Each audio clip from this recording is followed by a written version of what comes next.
As a child, I experienced things that no child should ever have to experience. It's taken me years to realize that I've just kept all my experiences bottled up inside. I'm weighed down. I've been told that not talking and keeping it inside is why I always feel tired and sad. I always assumed that what happened was my own fault.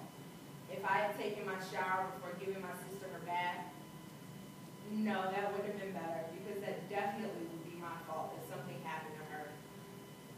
Talking has never been my forte, and talking about things that are bothering me, yeah, right. I just feel closed. Keeping it to myself and ignoring the issue is usually my first inclination. I don't talk. Being told it's your fault and you can't tell because your mom would be upset and blame you makes it that much easier to stay quiet. It may not make much sense to anyone else, hanging on to something like this, but my experiences kind of help to make me, well, me. Once, bad luck. Twice, there must be something about me. My body was numb. All I could think of were fragmented flashbacks of unwanted and unconscious memories. My mom was crying, begging me to tell her what happened, but I couldn't speak. I could barely breathe. My mom said Shannon called her extremely upset. When I told my sister not to call my mom, I knew she would. She knew I needed my family to get me through this. She knew I needed their support. Because of her, my family was able to help me realize this was not my fault. I became stronger every day with the help of best friends and family.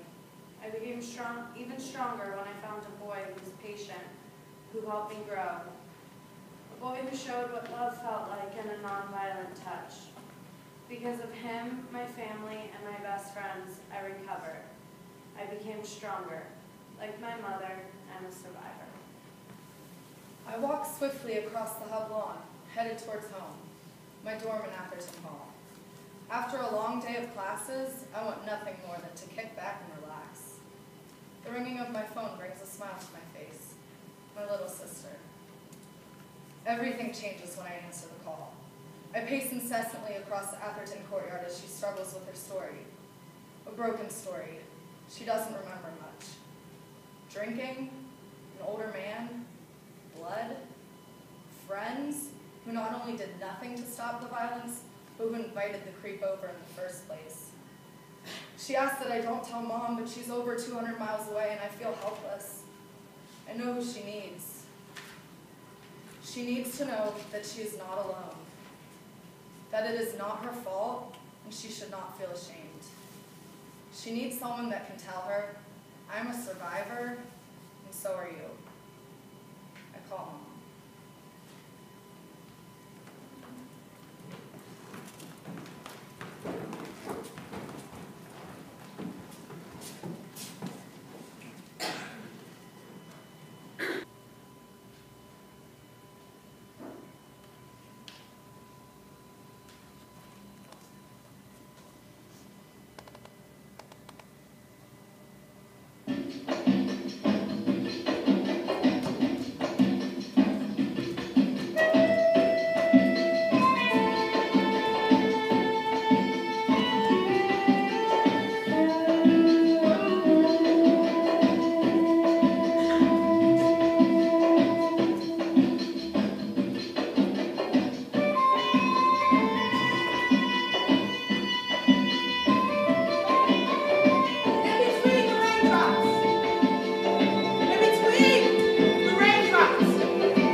Thank you.